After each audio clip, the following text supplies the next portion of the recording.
यानी कि पहला उपाय तो ये है कि यह नाम के विपरीत क्रिया न हो, और दूसरा ये है कि भाई नाम हो।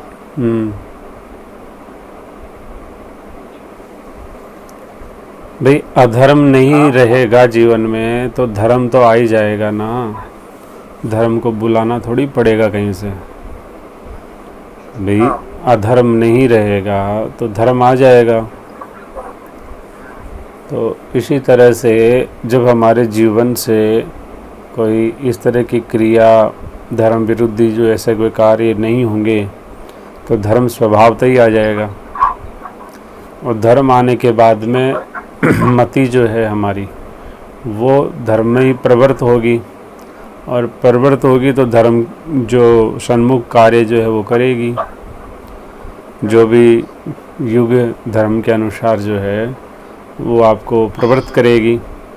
और युग धर्म के अनुसार बात करेंगे तो श्री राम महाराज एकमात्र और एक में भी आश्रय है, और कोई आश्रय है ही नहीं। तो मूलतः ये देखा जाता है कि यदि या तो हमारे जीवन में ऐसा कोई हो रहा है क्रिया जिसकी वजह से हमारा भगवान में प्रेम, रुचि, भक्ति, समर्पण, स्मरण वो नहीं बन पा रहा है, और यदि वो नहीं हो रहा है तो स्वभावतः ही बन ही जाएगा। अब सबसे बड़ी बात यह है कि ये कैसे पता करें कि कौन सा जो है वो भगवान के प्रीत्यर्थ नहीं हो रहा है, धर्म के अनुसार नहीं है, अधर्म की रास्ते पे हैं, और कौन सा ऐसा रास्ता है जो कि धर्म का है। तो ये बड़ा बहुत विशाल और इतना बड़ा दायरा है कि हम कैसे इस अल्प बुद्धि से निर्णय करेंगे, और फिर बुद्धि का ये विषय भी नहीं है। तो इसलिए बताते हैं कि सबसे सरल और सबसे आसान रास्ता जो है वो अपना है सिर्फ और सिर्फ श्री हरिनाम संकीर्तन का सहारा। यदि आप कर्मों की शुद्धि की तरफ निकलेंगे तो आपको फिर वैदिक सनातन का सहारा लेना पड़ेगा। वैदिक सनातन का सहारा सभी पात्र है नहीं उसके लिए, सभी उसको ले नहीं सकते। उसके लिए बड़ी विद्वता की आवश्यकता है या विद्वान की आवश्यकता है। तो ये दोनों बड़ी मुश्किल है। तो इसलिए बहुत सटीक और सरल रास्ता वो यही है कि हम श्री हरिनाम संकीर्तन में लगें, श्री हरिनाम महाराज का आश्रय लेवें। करना क्या है, दिन रात नाम करना है। जब जब अपने को इस विस्मृति को वापस से प्रार्थना करके स्मरण करना है। तो इस चीज़ में अपने को क्या जोर है भाई, ना कोई अपने को पसीना निकालना है, ना कोई बहुत ही शारीरिक श्रम करना है, ना कोई धूप में बैठ करके कुछ करना है। बैठना तो एक ठंडी छाया में ही है। बैठ के नहीं होता तो लेट के कर लो, लेट के नहीं होता तो नाच कर लो, नाचा नहीं जाता है तो खड़े होकर कर लो, वो भी नहीं तो घूमते घूमते कर लो। कहने का तात्पर्य एक जीवन का लक्ष्य हो कि जिह्वा यदि उच्चारण करे तो सिर्फ और सिर्फ हरिनाम संकीर्तन करे। तो इस कार्य से, इस जो कर्म करने से, इस क्रिया को करने से हमारे जीवन से सारा का सारा अधर्म युक्त जो क्रिया थी वो निकल जाएगी। जैसे ही हमारे जीवन में प्रकाश आएगा, एक यथोचित प्रकाश आएगा, तो संपूर्ण अंधकार तो स्वतः ही मिट जाएगा। इसलिए रास्ते दोनों ही हैं। समझने की दृष्टि से हम समझ सकते हैं कि वैदिक सनातन वो रीति है जो हमारे जीवन की दिनचर्या को देख करके वहाँ पे अधर्म युक्त जो क्रिया हमसे हो रही है उसको नाश करती है, मिटाती है। और सनातन वो है जो कि हम श्री राम नाम महाराज का सहारा लेकर के उस अधर्म युक्त क्रिया को स्वतः ही प्रकाश के माध्यम से मिटा देते हैं। तो परिणाम तो दोनों का एक ही है। लेकिन वैदिक सनातन आज भी जो कालखंड के अनुसार मान लीजिए, युग धर्म के अनुसार मान लीजिए, कि समकालीन परिस्थितियों के अनुसार मान लीजिए, ये सर्व जन के लिए सुलभ नहीं है, जनमानस के लिए सुलभ क्रिया नहीं रही। बताइए क्या कह रहे हैं? कठिन भी है। नहीं, कठिन तो करने वाले के लिए कुछ भी चीज़ कठिन नहीं होती है। लेकिन बात इतनी सी है कि या तो विद्वान का सहारा लो या फिर आप खुद उसके लिए विद्वता हासिल करो। तो वहाँ पे वो चीज़ें हैं। और फिर आपके लिए वो अधिकार है कि नहीं है। मान लीजिए कि मैं ब्राह्मण कुल से नहीं हूँ, या मान लीजिए द्विज संस्कारित नहीं हूँ, तो ऐसी बहुत सारी बातें हैं जिनका तो मैं अधिकारी ही नहीं हूँ। तो फिर मैं अधिकारी पुरुष से ही ये प्राप्त कर सकता हूँ भी मेरे जीवन को जीने के लिए। तो एक आश्रय हो गया ना उस पर। अब वो अधिकारी पुरुष पता नहीं कितना अधिकारी है कितना नहीं है, हमारी समझ से हम समझ नहीं सकते। अब उसको करेंगे क्रिया को, फिर परिणाम देखेंगे, तो वो बातें हैं। तो इसलिए रास्ते दोनों ही ठीक हैं।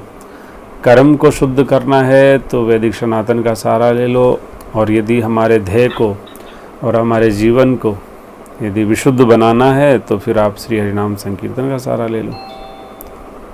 नहीं, सहारा तो श्री हरिनाम संकीर्तन का ही ले लिया है, किंतु इसमें जो रुचि नहीं है उसके लिए ठीक है, यही करते रहे, फिर अपने आप जब ठाकुर जी चाहेंगे जब रुचि होगी। नहीं, ठाकुर जी तो सबके लिए ही चाहते हैं। रुचि इसलिए नहीं है क्योंकि अभी भी जीवन में बहुत सारे ऐसे कर्म अकर्म बन रहे होंगे, विकर्म बन रहे होंगे, जिसकी वजह से रुचि बन नहीं पा रही है। यदि आपका जीवन विशुद्ध धर्मयुक्त हो जाएगा तो स्वभावतः ही श्री हरिनाम संकीर्तन में, श्री हरिनाम महाराज में स्वभावतः रुचि हो जाएगी। मैं जो बात कह रहा हूँ, जब तक हमारे जीवन में अधर्म रहता है तब तक इसमें रुचि बनती नहीं है, और जब वो धर्म में तब्दील हो जाता है तो रुचि बन जाती है। समझ में आ रही है? नहीं, मान लीजिए अभी रुचि नहीं हो रही है, या जोर आ रहा है, या अभी समस्या है, वो जोर से लेना पड़ता है, तो उतनी मात्रा में हमारे जीवन में अधर्म बना हुआ है। जैसे कि एग्जाम्पल लेवें, 1-2 महीने पहले आपने कहा 1-2 माला भी मुश्किल से बैठ के ली, बहुत पसीने आए, जी घबराया, ये किया, लेकिन वो क्रिया अब तो नहीं है ना। वो तो 1-2 माला क्या, अब तो अपन 50 माला भी अपने लिए कोई बड़ी बात नहीं रहती। तो क्यों है? क्योंकि उतनी मात्रा में अधर्म खत्म हो गया है, धर्म आ गया है, तो श्री राम नाम महाराज सहज आ जाते हैं। यानी कि एक सिंपल सा सूत्र है, अधर्म रहेगा तो श्री राम नाम महाराज नहीं रहेंगे, और श्री राम नाम महाराज रहेंगे तो अधर्म नहीं रहेगा।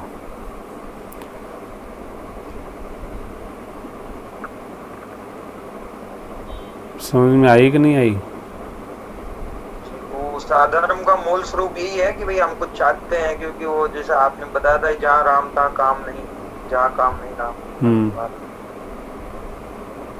कोई न कोई कामना है बनी। भाई आप ये देख लो ना, इसी चौपाई से देख लो आप तो, हैं भाई, जहाँ काम होगा वहाँ राम नहीं रहेगा, हैं, और राम होगा तो काम नहीं रहेगा। तो काम क्या है? अधर्म है, हैं। अब श्रीमद् भगवद गीता के अनुसार जो काम है वो स्वयं परमात्मा ही है, उस काम की बात नहीं है यहाँ पे। यहाँ काम का अलग अर्थ है। तो वो काम यदि रहेगा हमारे जीवन में तो अधर्म रहेगा, हैं। अधर्म और काम बराबर एक ही बात है। इसी तरह से यदि राम रहेगा तो राम धर्म है, वो साक्षात श्री विग्रह हैं धर्म की। तो वो कहना मतलब जब राम आ जाएंगे तो बिल्कुल स्वभावतः ही धर्म अपने जीवन में आ जाएगा, तो अधर्म नहीं रहेगा। इसलिए वो चौपाई इस संदर्भ में भी उपयुक्त बैठती है। तो इसलिए किसी को रुचि लगे ना लगे, कुछ स्वाद आवे नहीं आवे, कुछ भी हो, अपना यदि जग रहा है और बोलने की कोई सेवा नहीं है तो अपना मंद या उच्च स्वर से प्रयास तो यही रहना चाहिए कि इतना उच्च हो कि पड़ोसी सुने, अपना नाम करते रहे दिन रात। तो उससे हमारे जो जितना भी मल विक्षेप और आवरण है चित्त के ऊपर, वो अपने आप स्वभावतः ही भगवान श्री हरि की कृपा से वो कट जाएंगे, और कटने के बाद में हमारे जीवन में वो प्रकाश ला देंगे। और जिस तरह से कपड़ा एक बहुत अच्छा उज्जवल हो जाता है, हम जैसे कि ये जो केमिकल्स वगैरह यूज़ करते हैं, तब उसी तरह से हमारे चित्त जो संस्कार हैं वो भी बहुत उज्जवल हो जाते हैं श्री हरिनाम की कृपा से। अब देखो, जीवन में करना यही है कि श्री हरिनाम लेना है, और कोई करना ही नहीं है कुछ कार्य, लेकिन फिर भी, और उसमें कोई जोर भी नहीं लगता। भाई आदमी चुप तो रह नहीं सकता है, बिना बोले आदमी रहता नहीं है, बोलता ही रहता है प्राय, हैं। नहीं बोलता तो सोचता रहता है। तो सोच और बोल ये दोनों में से एक कार्य वो कर ही रहा होता है। तो इनमें से जब यदि वो हरिनाम पकड़ ले कि बस मुझे बोलना है तो यही बोलना है, सुनना है तो यही सुनना है, हैं, चिंतन करना है इसी का करना, मनन करना है इसी का करना है।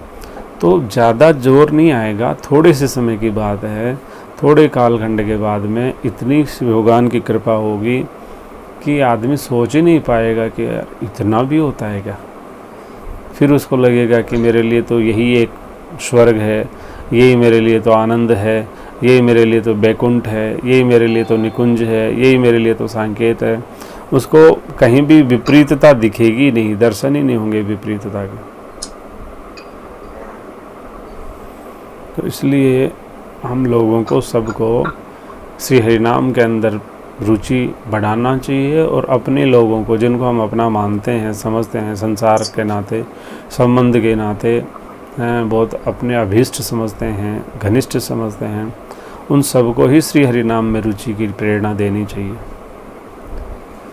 क्योंकि प्रतिपादन, अनुमोदन और समर्थन तीनों जो क्रिया करता है उसको बराबरी लाभ होता है।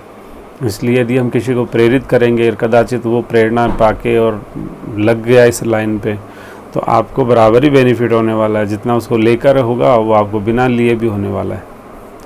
तो इसलिए सबको हरिनाम संकीर्तन के लिए, हरिनाम के लिए महत्व बताना चाहिए, समझाना चाहिए। यदि समझ में आए तो उसको जिज्ञासा करे, या नहीं तो वो एक साइंटिफिक रास्ता है, वैज्ञानिक दृष्टिकोण, जिसमें अपराध बने नहीं और वो रुचि भी लेने लग जाए बस।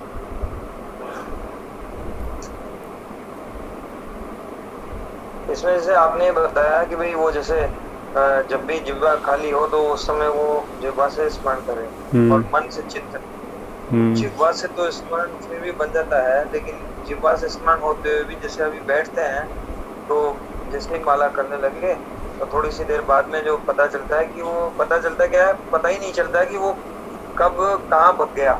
और फिर उसके बाद में थोड़ी सी देर बाद होश आता है कि अरे अपन तो नाम कर रहे थे। तो फिर कभी विचार भी करने का प्रयास किया कई बार कि कहाँ गया था, तो कोई याद ही नहीं आता कि चला कहाँ गया था और कहाँ उलझा हुआ था। मतलब ये ध्यान नहीं आता कि नहीं। देखो कुछ पुरानी स्थिति को याद करो। जब कुछ पुराने समय में आप बात अपन करें, जाएं वापस पीछे की तरफ, तो उस समय हमें ये लगता था कि देखो हाय राम, इतने गंदे विचार आ रहे हैं, इतना गंदा सोचता है, इतना गंदा मन मेरा है, कहाँ कितनी गंदगी जगह जाता है, गंदी जगह जाता है, ऐसी जगह जाता है जो बताने लायक भी नहीं है। लेकिन अब वही मन है जिसका पता ही नहीं लगता कि वो कहाँ जाता है। तो कहने का मतलब है कि पहले वो बहुत ही सक्रियता से अधर्म में या इस तरह की चीज़ों में भाग ले रहा था, लेकिन आज वो उदासीन होकर के घूम रहा है।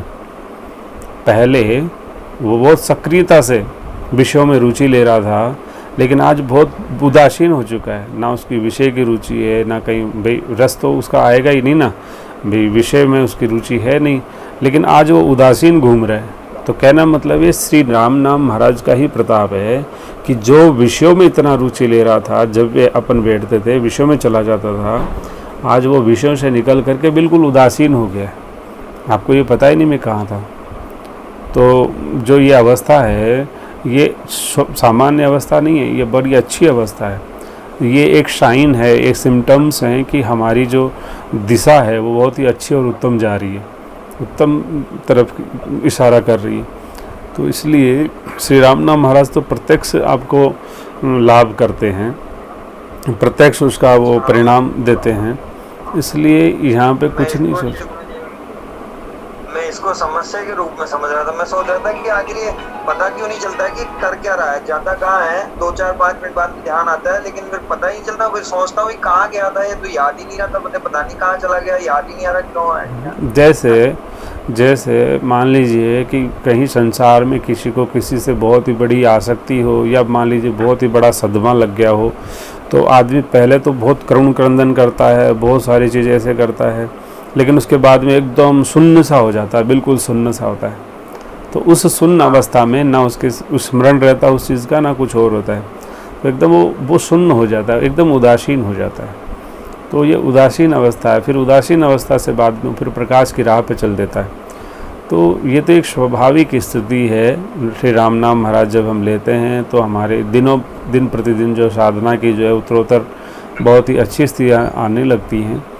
तो ये होता है, प्रत्यक्ष होता है, क्योंकि ये प्रत्यक्ष में भगवान यहाँ प्रकट है ना।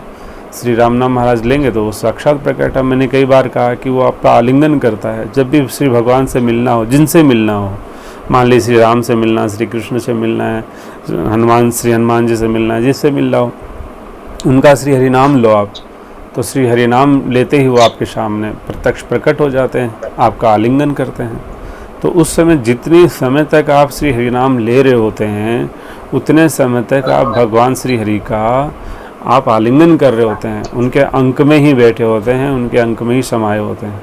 तो ये प्रत्यक्ष उनकी समाने से, उनके आलिंगन करने से, उनके स्पर्श से जो आपके अंदर जो ऊर्जा आती है, जो तेज और ओज आता है, वो तेज और ओज ही आपके जीव के जो संस्कार हैं उनको विशुद्ध बनाता है और एक सही राह प्रशस्त करता है। इसलिए कहते हैं कि सभी जगह से ममता हटा करके और श्री हरि नाम में ममता जोड़ो, जिससे आप परिणाम देखोगे बहुत ही अद्भुत होते हैं, चमत्कारिक परिणाम होते हैं और जिसकी कल्पना ही नहीं कर सकते हम, इतना अद्भुत होता है। राधे राधे। जी राधे।